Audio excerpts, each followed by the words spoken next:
So there are 3 standardized field sobriety tests, and then there are a bunch of unstandardized tests. An officer might ask you to perform on the side of the road if they suspect that you're driving while impaired. I'm not going to tell you not to do them. As an attorney, would I personally do them if I was asked, even if I was stone cold sober? The answer is no.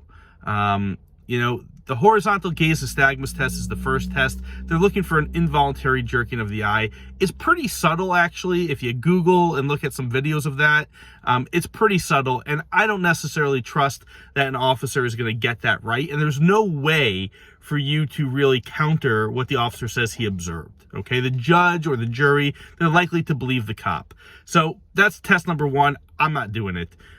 Test number 2 is the walk and turn test. They want you to do heel to toe steps. They want you to do 9. Then you have to, when you turn and go back and do your next 9, you got to do choppy steps. It's totally counterintuitive.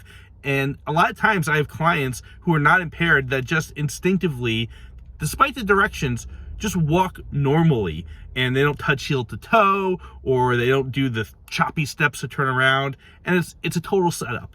Then you have the one leg stand, where they have you stand with your arms to your side and have you put one leg out, and you get to choose the leg, and then they want you to count. And at the end of the day, can you balance on one leg, and for how long? I mean, even sober, for me, I'm a clumsy guy. It's pretty tricky.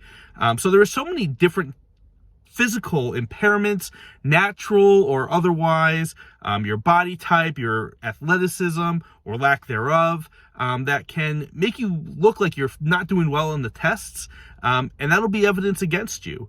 And at the end of the day, the studies that they put out that say, well, if you perform so many clues, if you show so many clues on one test, you're 79% to be impaired. These 2 tests together, you're 85%, 88%, whatever it is. It's a bunch of bull. It's a bunch of bull, okay? They haven't run these studies in a long time, and I just think you're setting yourself up for failure.